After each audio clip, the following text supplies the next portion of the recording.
Russia continues to strike peaceful Ukrainian cities. Meanwhile, the Institute for the Study of War has analyzed the manipulations employed by the Kremlin. My name is Albina Pidhirnyak. Here is the latest and the most important analysis for your attention. Russia has been pounding Ukrainian territory without pause. Through the night, Ukraine came under a massive Russian attack, Volodymyr Zelensky said on Telegram.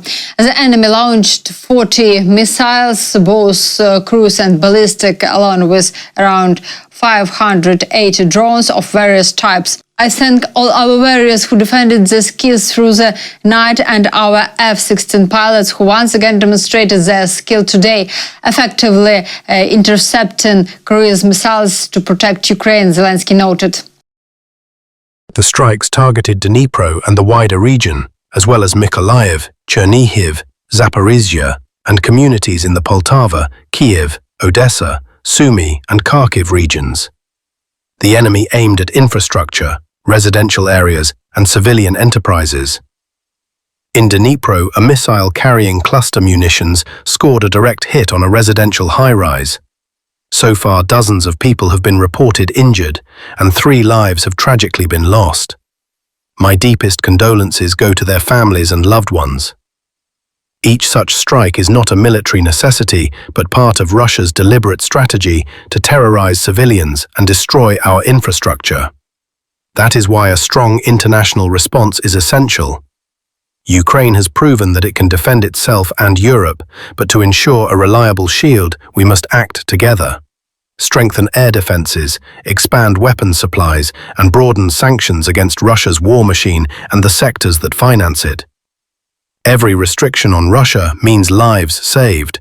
I am grateful to everyone who helps and stands with us. We have a video footage of the strike on Dnipro as well as aftermath that rescue teams have already managed to clear.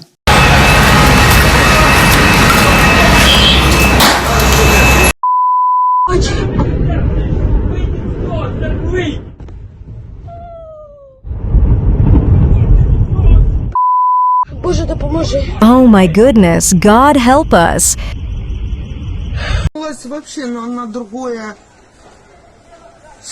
I wish you all would die. There are people there. We need to save them. Look, it's overturned. Poland scrambled its aircraft overnight during Russia's massive attack on Ukraine, the Polish Armed Forces Operational Command reported. Due to the activity of Russia's long-range aviation striking Ukrainian territory, Polish and Allied aircraft began operating in our airspace. Ground-based air defense and radar reconnaissance systems that had been activated have since returned to standard operations. Our actions were preventive in nature, aimed at ensuring the security of airspace in areas adjacent to the zone of threat. So far, the only sanctions that truly work are the strikes on the oil refineries. Ukrainian drones have hit the Novokuybishevsk and Saratov refineries. Let's take a look at the results.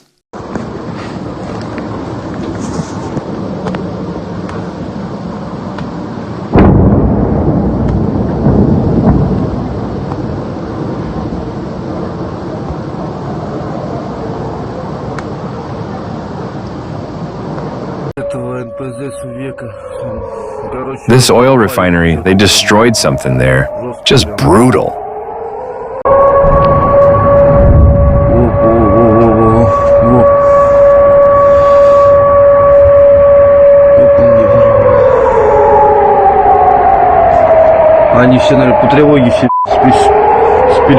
They must all be worried. They're scared. Russia is pursuing a war of attrition against Ukraine, and the Kremlin is making no secret of it in its messaging to the West. Analysts at the Institute for the Study of War believe this strategy is deliberate. They point out that it was hardly accidental when Putin claimed that some 700,000 Russian troops are now deployed along the front. At the same time, General Gerasimov, while ostensibly briefing Putin, asserted that Russian forces are pressing forward across the entire line of contact. Vladimir Putin's theory of victory that posits that Russia can win a war of attrition against Ukraine. Putin claimed on September 18th that there are over 700,000 Russian soldiers on the front line in Ukraine. Russian Chief of the General Staff Army General Valery Gerasimov claimed on September 17th that Russian forces are advancing on practically all fronts in the war. Putin's and Gerasimov's statements are in line with Putin's overarching theory of victory that assumes that Russia has the resources and combat capability to continue gradual advances indefinitely and win a war of attrition against Ukraine. Putin's theory of victory is predicated on the assumption that Russia will be able to outlast Western support for Ukraine and Ukraine's ability to resist Russian aggression. Putin has repeatedly indicated that he believes that Russian forces will be able to achieve his war goals on the battlefield, even if they are only making creeping advances, as Putin likely assesses that his troops will be able to leverage their manpower and materiel advantages to overwhelm Ukrainian forces. Putin's and Gerasimov's recent statements are part of wider Kremlin efforts to push Ukraine and the West to immediately acquiesce to Putin's maximalist demands out of fear that a Russian victory is inevitable and that Russian aggression will only increase in the future. The Kremlin is seeking to manipulate the administration of US President Donald Trump in order to normalize bilateral relations between Washington and Moscow without ending the war in Ukraine, a move that runs counter to Trump's stated timeline of pursuing US-Russia relations only after peace deal is reached. That is according to a new report by the Institute for the Study of War. The Kremlin is pressing Donald Trump to decouple the war in Ukraine from discussions on US-Russia relations, particularly in the economic sphere.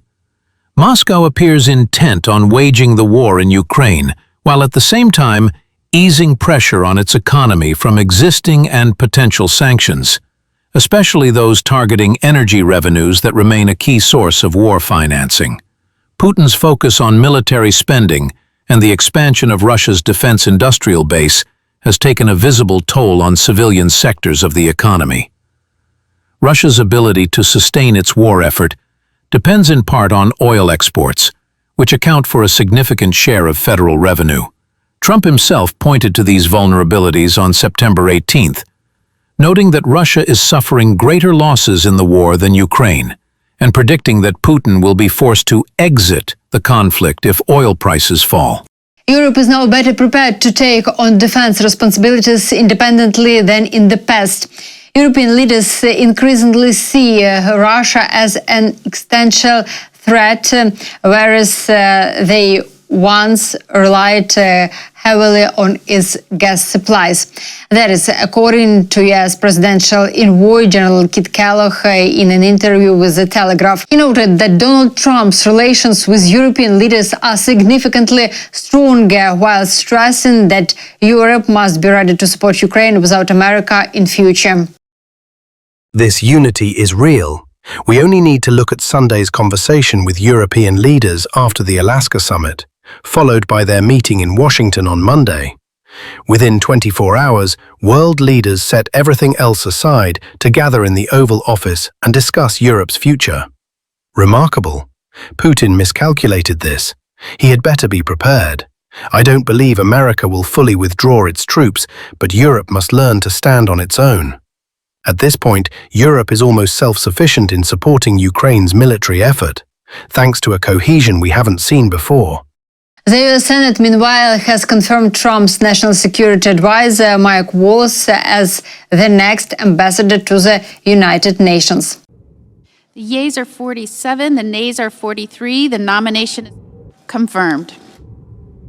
Under the previous order, the motion to reconsider is considered, made, and laid upon the table, and the President will be immediately notified of the Senate's action.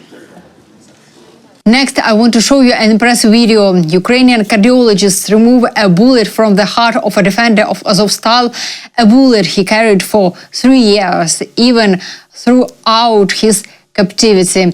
Only after returning home was he finally able to undergo surgery. 5 to 45 was in the heart of our guy, who spent 3 years in captivity, defended Azovstal together with the Azov soldiers.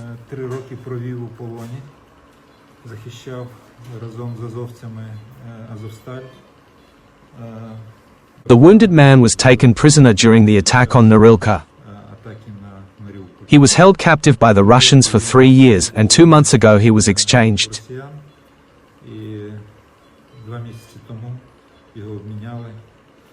And he was with this ball for 3 years, he lived. Fortunately, it didn't damage anything, and we've removed it now. The guy was lucky.